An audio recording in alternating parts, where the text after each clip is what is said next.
Musi project విషయంలో తప్పుడు ప్రచారం చేస్తున్న ప్రభుత్వం ప్రజల్ని తప్పుదోవ పట్టిస్తుందని మండిపడ్డారు బీఆర్ఎస్ వర్కింగ్ ప్రెసిడెంట్ కేటీఆర్. 18 నెలల్లో డీపీఆర్ పూర్తి చేస్తాము అని జనవరిలో చెప్పి 2 నెలలైనా పూర్తయిందని ఎలా ప్రకటించారు అని ప్రశ్నించారు. 16 కోట్ల ప్రాజెక్టుకు 1,50,000 కోట్లు అని సీఎం రేవంత్ రెడ్డి ప్రకటించారు అన్నారు. మంత్రి మాత్రం మొదటి ఫేజ్లో 4-5 వేల కోట్లే అని ఎలా చెబుతారు అన్నారు. మూసీ ప్రాజెక్టు పేరిట గృహమేధా యాగం ఎందుకు చేస్తున్నారని మండిపడ్డారు కేటీఆర్.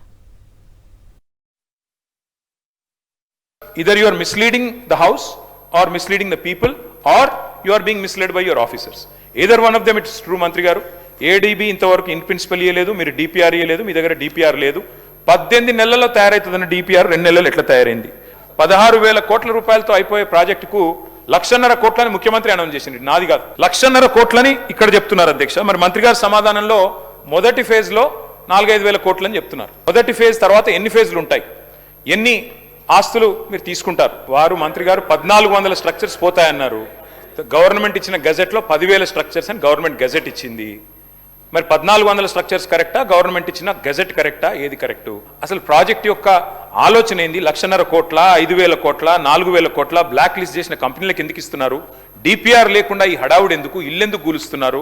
మొత్తం ఒక గృహ మీద యాగం ఎందుకు చేస్తున్నారు? దయచేసి మంత్రి గారు సమాధానం చెప్పాలని కోరుతా ఉన్నది.